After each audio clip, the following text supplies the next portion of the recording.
Okay, reading from the Bṛhad-bhāgavatāmṛta, Book 2, Chapter 25. Om Namo Bhagavate Vasudevaya. Om Namo Bhagavate Vasudevaya. Om Namo Bhagavate Vasudevaya. Śrī Jaimini uvāca. Mātur evaṁ mahā-ramya.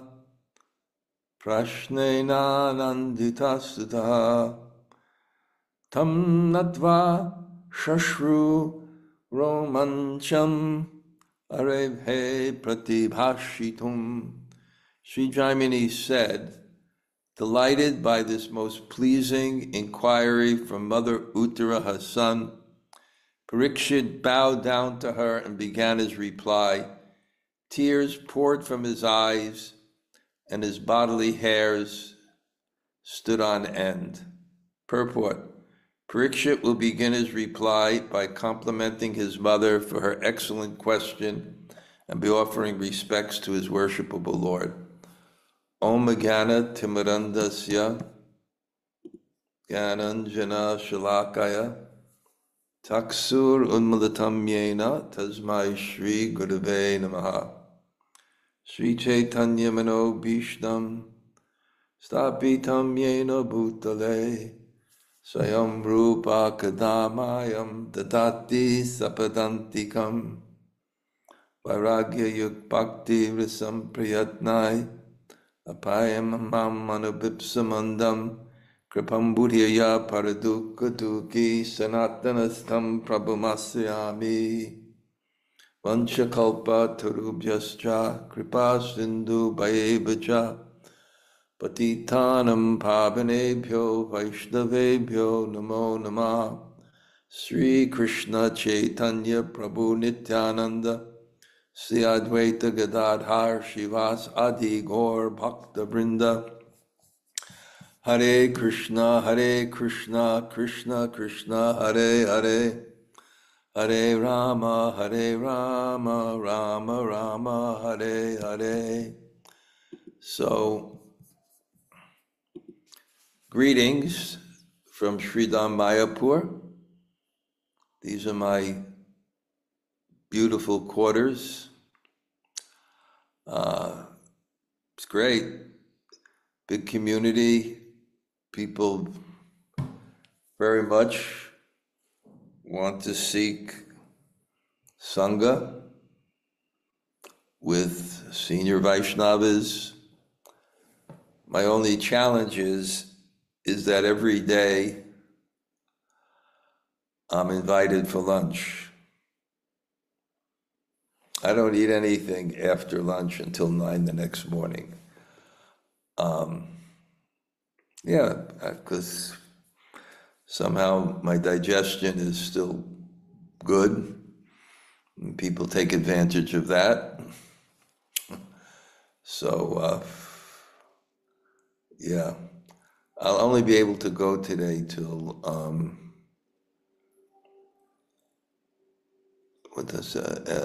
8:45, because I have to go here and be someplace at 7:30, which is unusual for me.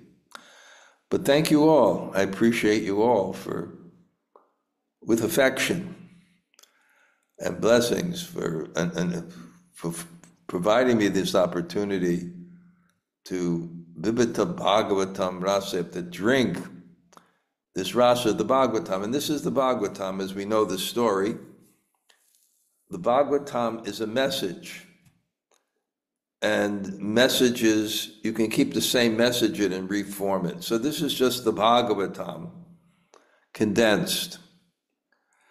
And as the Bhagavatam has a theme, this has the same theme, which is ultimately to present, and I've quoted this verse many times, anarpita Charim charat kurunaya vatirana kala samarpiyatam unatoj valarasa swabhakti swayam. To present God's own bhakti of himself in the form of Chaitanya Mahaprabhu to the world. That's the mission of Sri Chaitanya Mahaprabhu. Chaitanya Mahaprabhu came for 4 reasons. The call of Sri Advaita Acharya to spread the holy name, to give Raganuga Bhakti, spontaneous devotion, Braja Bhakti. And those are the external reasons, and the internal reason is to experience the love of his topmost devotee, Sri Radha, at the height of her separation, and taste and distribute. So there's a relationship between Lord Chaitanya's internal reason for his descent and his external reason, because what he is tasting, Sri Bhakti Swayam, that spontaneous love, which we're not at the highest level, we may not feel it, but we are attracted, and it's so fortunate. There's nothing more sweet than this love of God that we're given, that's this intimate love, spontaneous love, because it in the ultimate sense, we can have a sense of it, we're still under obligation or duty, but the love that we are relishing and the love that we are attracted to is forceful, it's free, it's not checked by reverence, it's not checked by obligation or fear. It's that love of your friend. We're hearing about the love of Krishna. We may not be there, but we're appreciating it. And that which you appreciate comes to you. So this is what's being given. And it seems like it's being given in 2 ways. One, to point to those devotees who have that love.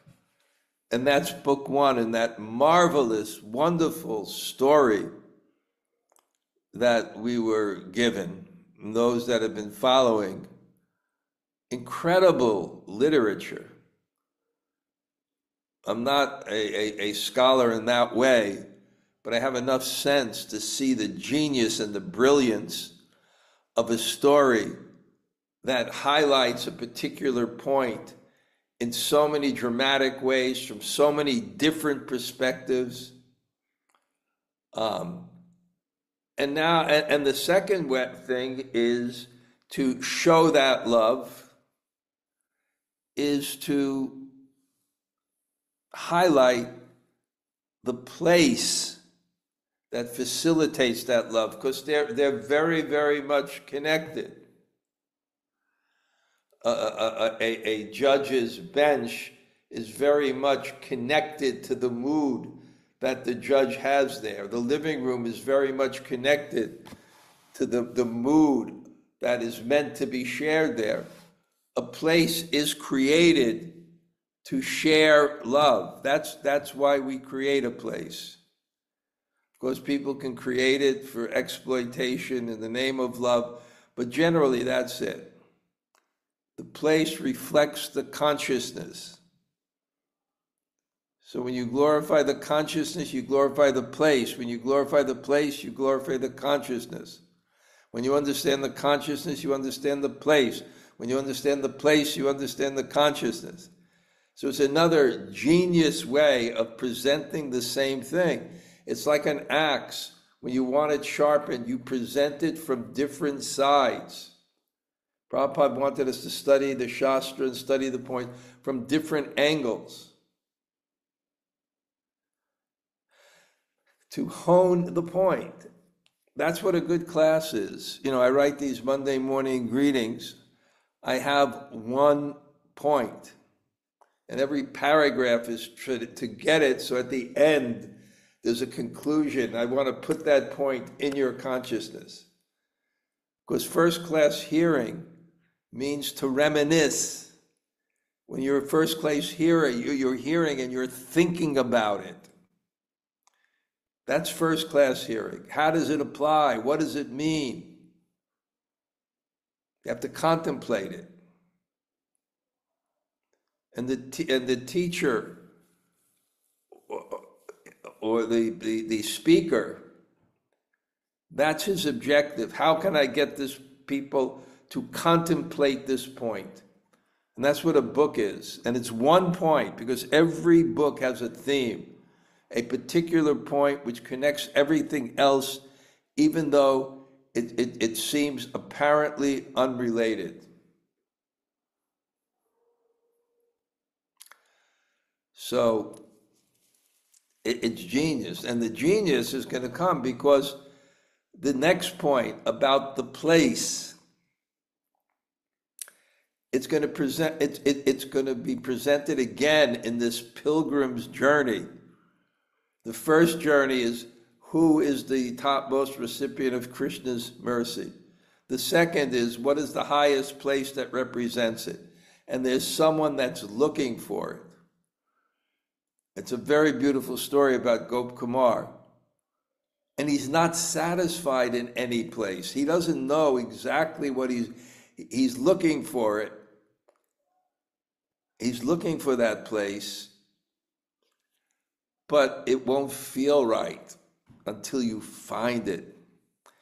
And I hope, my friends, all of you feel that way in Vrindavan. I know some of you are coming to Puri or to Vrindavan. We have a really interesting, both Puri and Vrindavan. In Puri, my talk is going to be the mind of God, Lord Chaitanya's last year in Puri, and what was he thinking? Hari Parshad is going to talk about, incredible scholar, about Smaran, and Madhavananda is going to speak about the many births of Kubja. We have our kirtan. And in Vrindavan, Leela Vilasini will join me. Sometimes I'll lead the prikram, sometimes I'll ask her to say something too. So we are the place. What is this place? Even I remember my mother, I told you, came to Vrindavan. And then a year later, she called me and she said, how is my Vrindavan? It's something very sweet. You feel the effect of that place. So anyway, with the story, the first pilgrim's journey is told. Just to give you the context of the story, the grandson of the son of Maharaj Parīkṣit, Abhimanyu, is studying from his guru Jaimini Rishi, and hears the Mahabharata not as we heard it, but another edition where it's focused more on that sweetness of Krishna. Jaimini Rishi is overwhelmed when he hears it and asks his guru to give him what's called a kila, or a book summarizing it. And he tells the story of Maharaj Parīkṣit. After he heard the Bhagavatam for 7 days, he has a half a day left. His mother comes and wants to hear a summary. And that summary of the Bhagavatam by Maharaj Parīkṣit to Mother Uttarā in the last half day of his life is the Bṛhad-bhāgavatāmṛta. So Uttarā is just listening to this, and Jaimini and Janamejaya is listening to Jaimini Rishi repeating it, explaining it. So we begin the second part. Now remember, that conclusion was there, the gopis. Remember how it ended in such a tremendous way. And then Jaimini Rishi is continuing. The story is not finished. And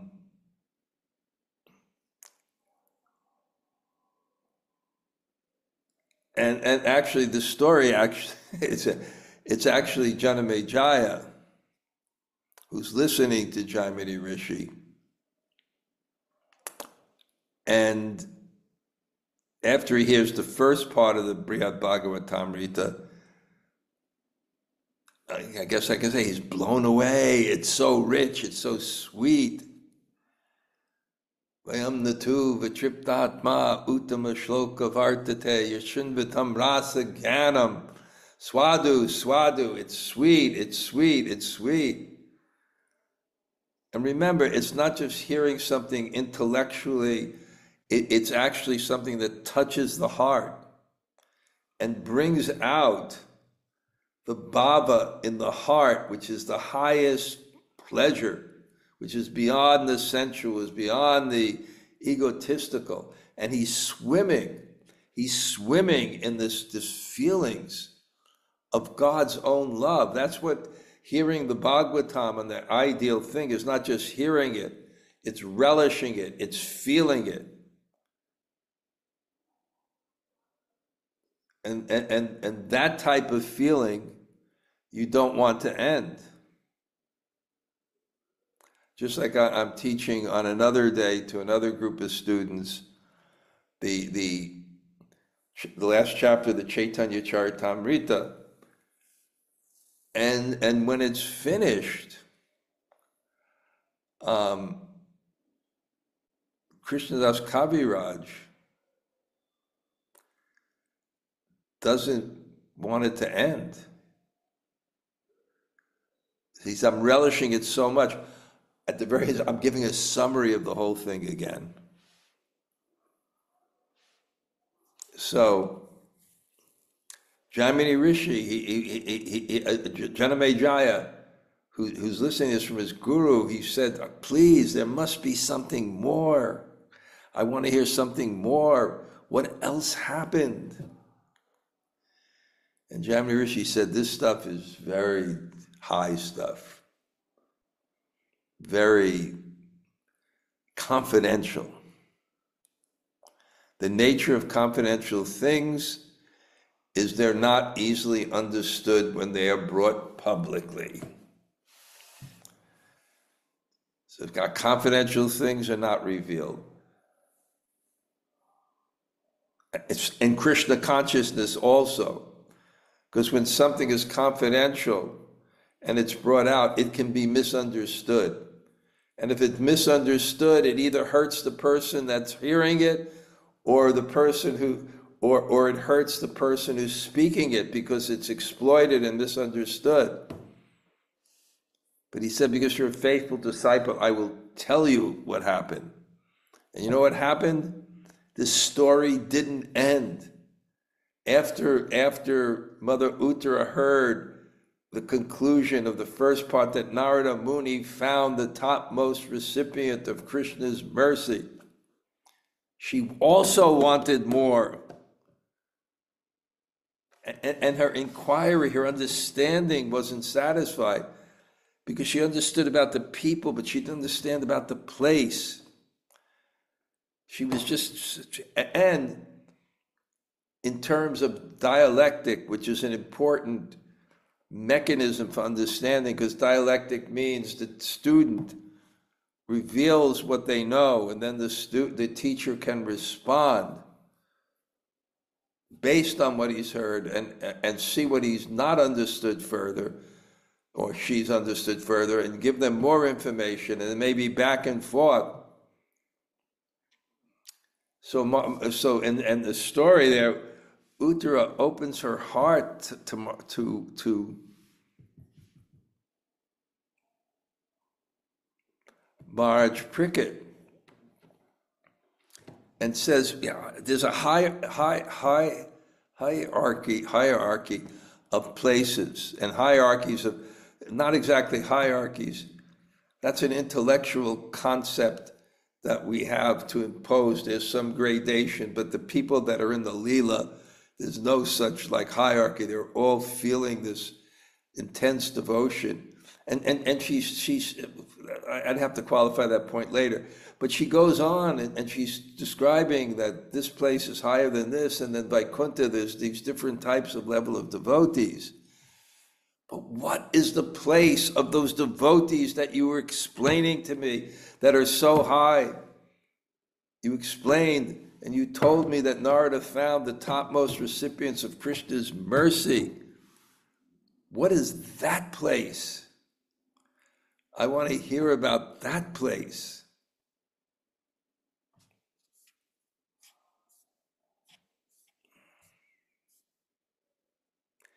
A suitable place must exist for those gopis. It must be beyond Vaikuntha. Please reveal it to me. Rescue me. I want to understand. Varied and countless excellences flow into those devotees like in the river. They're special and they obtain these perfections. I want to know them, those devotees, Nanda and Yasoda, what destination? I want to know about that. You please tell me about that. And then Jaimini Rishi says, he's explaining this story to Janamejaya, that he was really happy, Maharaj Parīkṣit, to hear about that. I hate it when a verse I knew for so long does not come to my mind, but I'm going to try.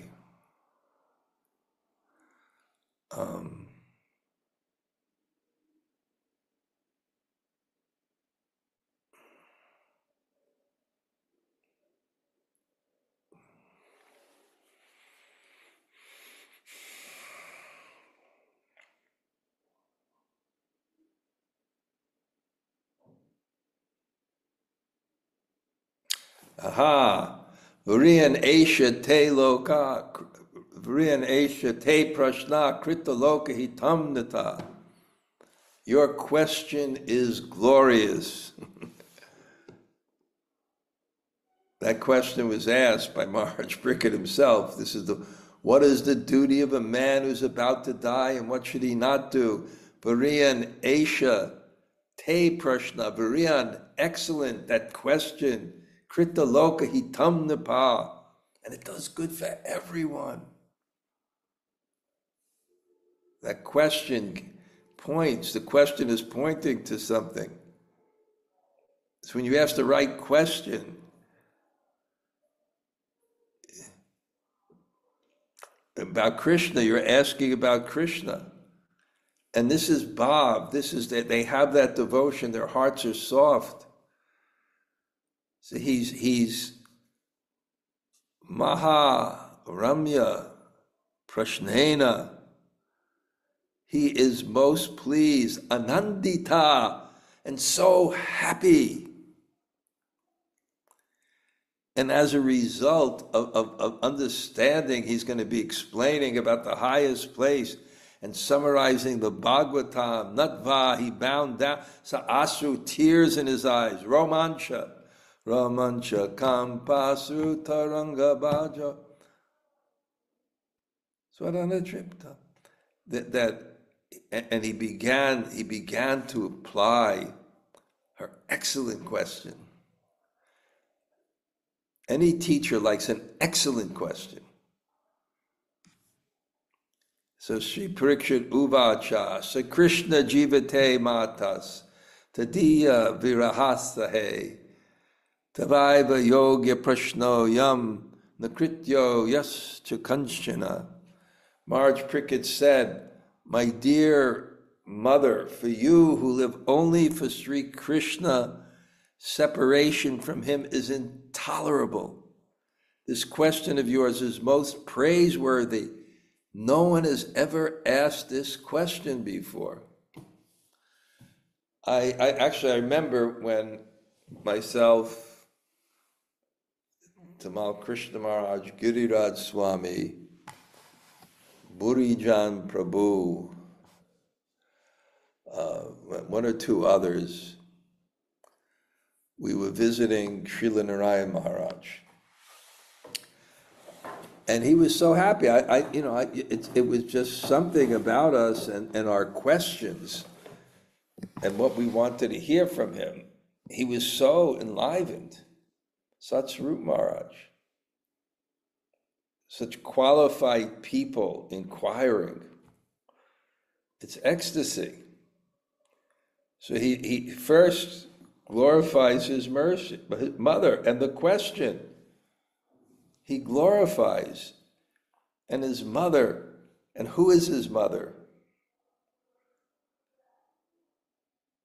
Sri Krishna Jivita, who lives only for Sri Krishna. Anya bilashita shunyam jnana karma jnanavritam anukuyena Krishna anu shila. We have to come to that point because our eternal relationship is with Krishna. We don't neglect our other relationships.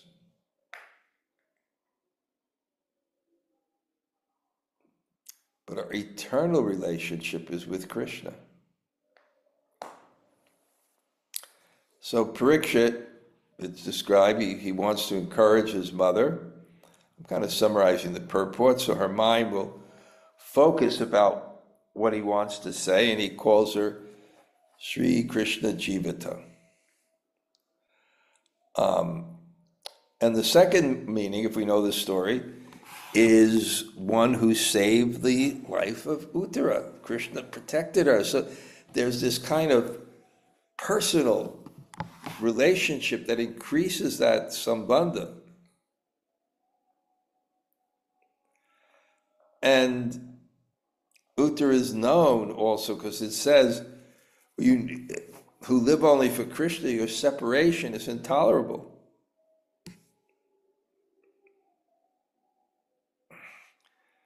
And it describes when Krishna left Dwarka,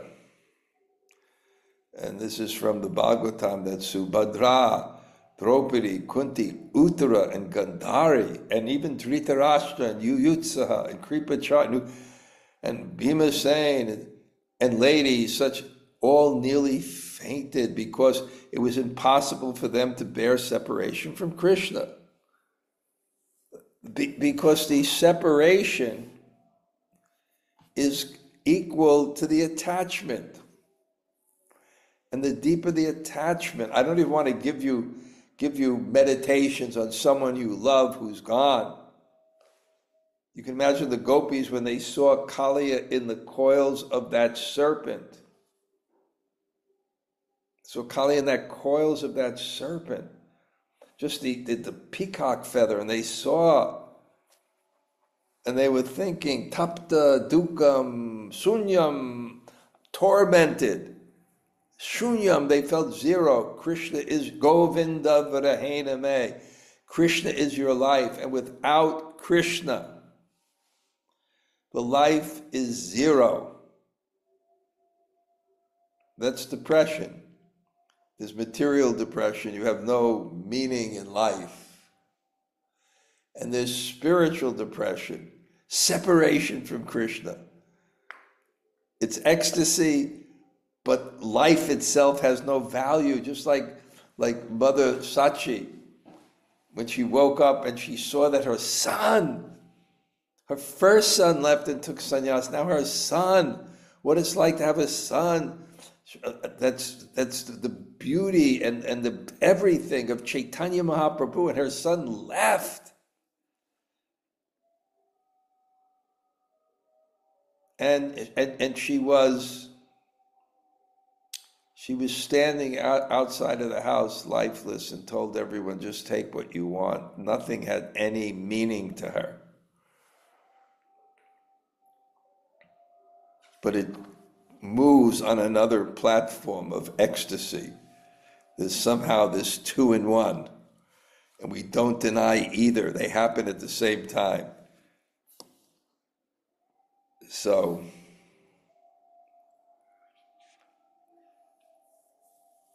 she hankers for Krishna.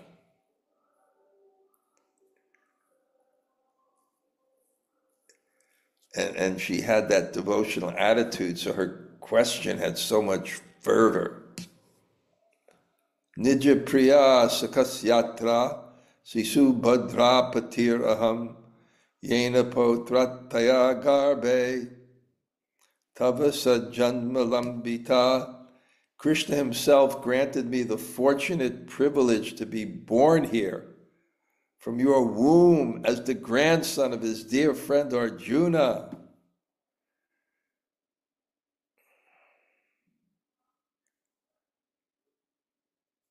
The husband. So this is really, he realizes that you can only sufficiently glorify and understand Krishna by mercy. And he's saying, I'm fortunate. I have mercy. I'm born as the grandson of Krishna's dear friend Arjuna and the husband of his sister. Therefore I'm offering my homage, because this is where my life, my mercy comes from. Sarvasya chaham hidisani vishto matasmitir gyanam. I am situated in everyone's heart, and from me comes remembrance, forgetfulness, and knowledge. Tesham satata yuktanam bhajatam priti purvakam dadami buddhi yogam tvam yena mam upi. For one who worships me with faith and I give them the knowledge. To protect both me and you from the Brahmastra weapon, Krishna appeared within your womb holding his disc and club. In my childhood, he led me to search constantly among men for his own form, a meditation worthy of the most exalted Vaishnavas. So he's Parīkṣit. Parīkṣit means the examiner. Why? He had the samskara in the womb. The womb gets, the consciousness gets impressions. It either wants to be, if it gives pleasure, it leaves an indentation in the consciousness that always seeks to be filled. When you're young, I give the example, your father, you're 13 and, whatever, after maybe the NASCAR race, your father gives you a beer, and you get high, and then it creates an impression, I want to be filled with the same thing.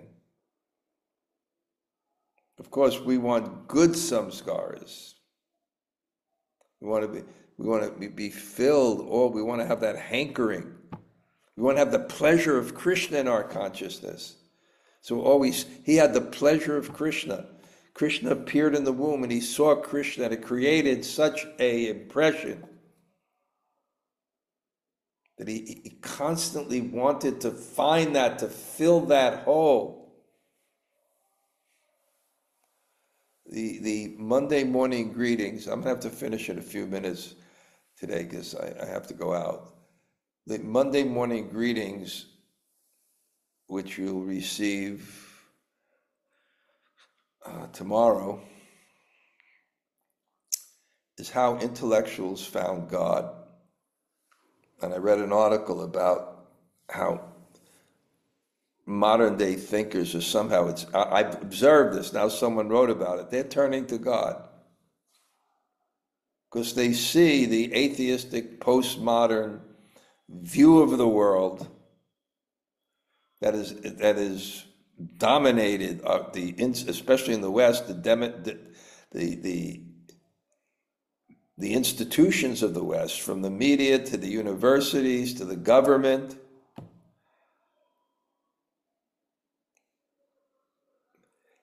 is deviating from the rational order of God, the logos.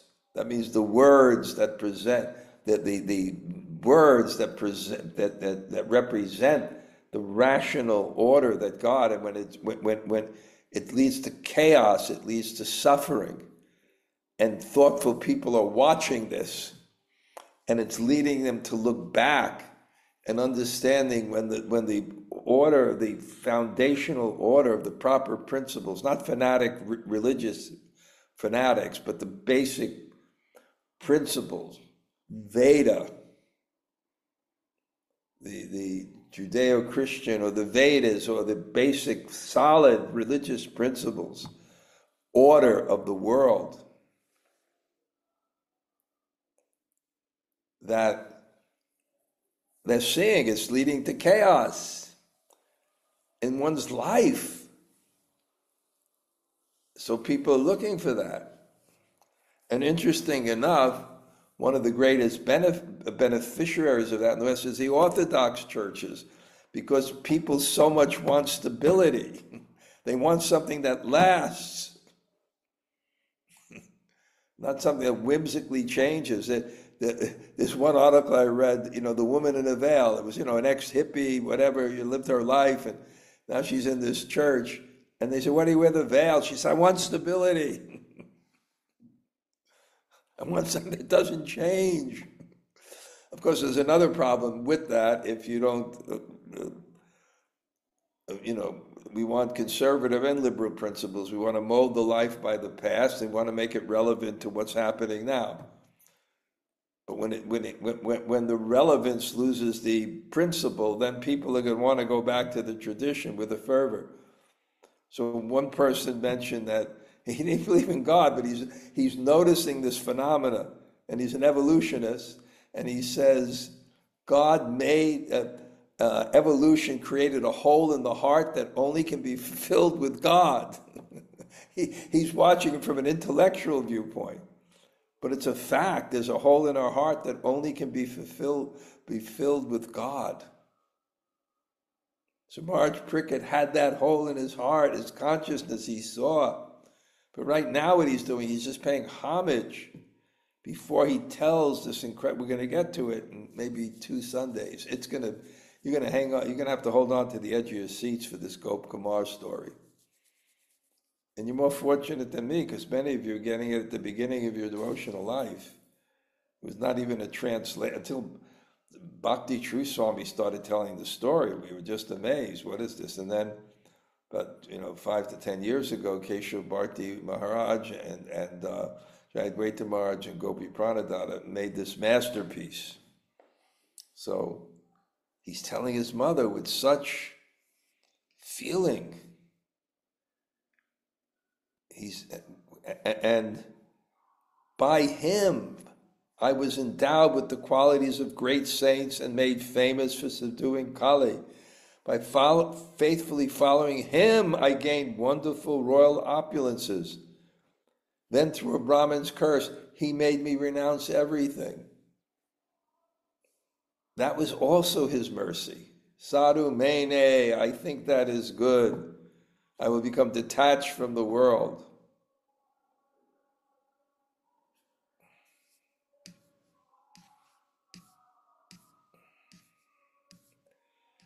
So when I heard of that curse, I took it as most welcome. Sri Vasudeva, in the form of a Brahmin's disciple, was dragging me out of the blind well of family life and guiding me to choose to fast till death on the shore of the celestial Ganga.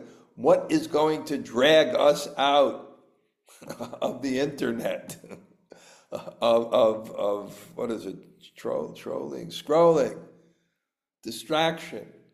What is going to drag us out of all these things that are anarthas? What will Krishna have to do when there's actually a sincere desire in our heart to come to him? So Maharaj Parīkṣit saw that. I was a king, but I had a family, I had this, but I was ready in my heart to give myself completely to God.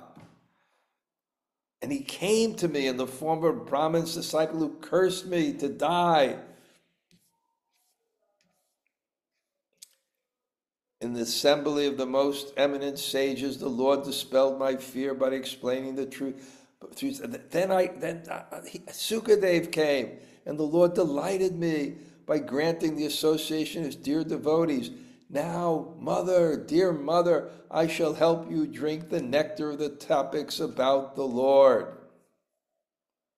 I bowed down to him, Sri Krishna, the reservoir of causeless mercy. Out of respect for the words of the Brahmin, I've accepted the appointed time for my demise, that time being momentarily delayed. I shall momentarily delayed. I'm going to die. He's going to die any minute.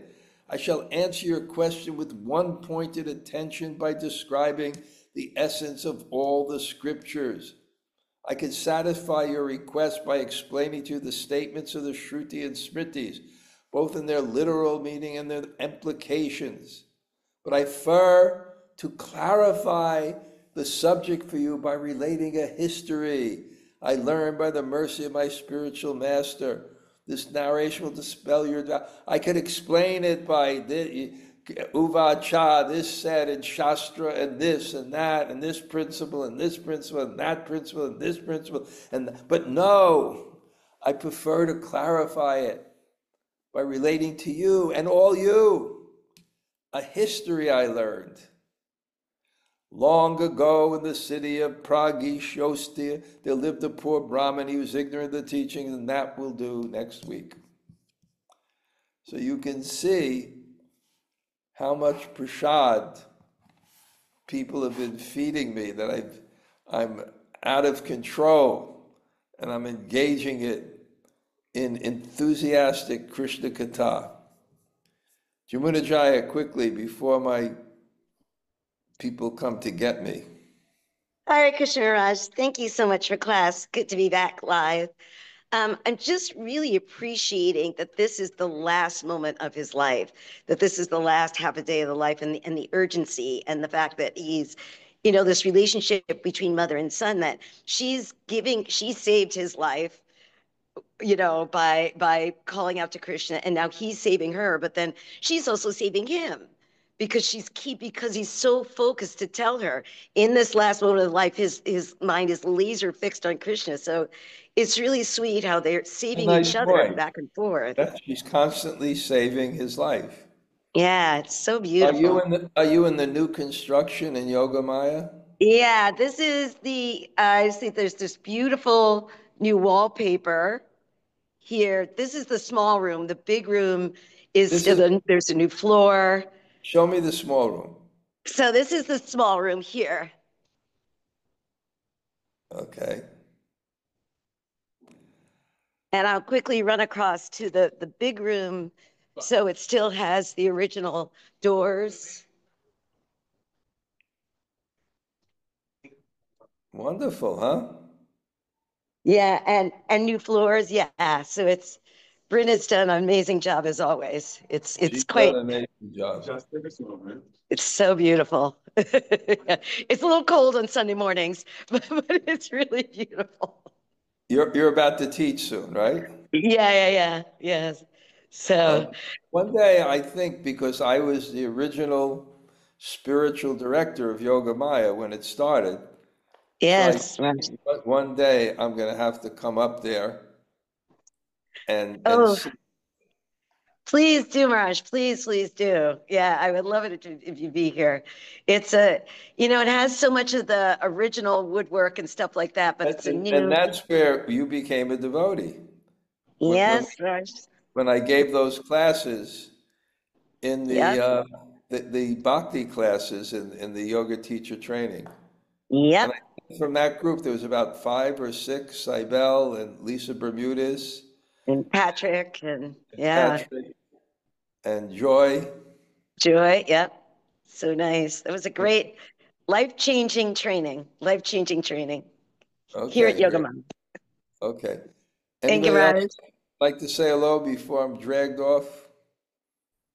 Hi, Krishna Maharaj. Gail, Haribo. Haribo. Okay. Yeah, probably don't have time for questions today. No, I don't have any. Thank you. Okay. And anybody else say hello?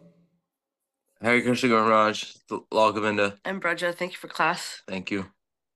See you soon. Yes. I think it's about 3 weeks, huh? Yep. It's coming up quick. The winter's nice there because I never like to leave my room, so it gives me an excuse. It's like cold outside. So you guys will be going in today, right? Well, No, yeah, we've been sick all week, so we're actually not able to make it today.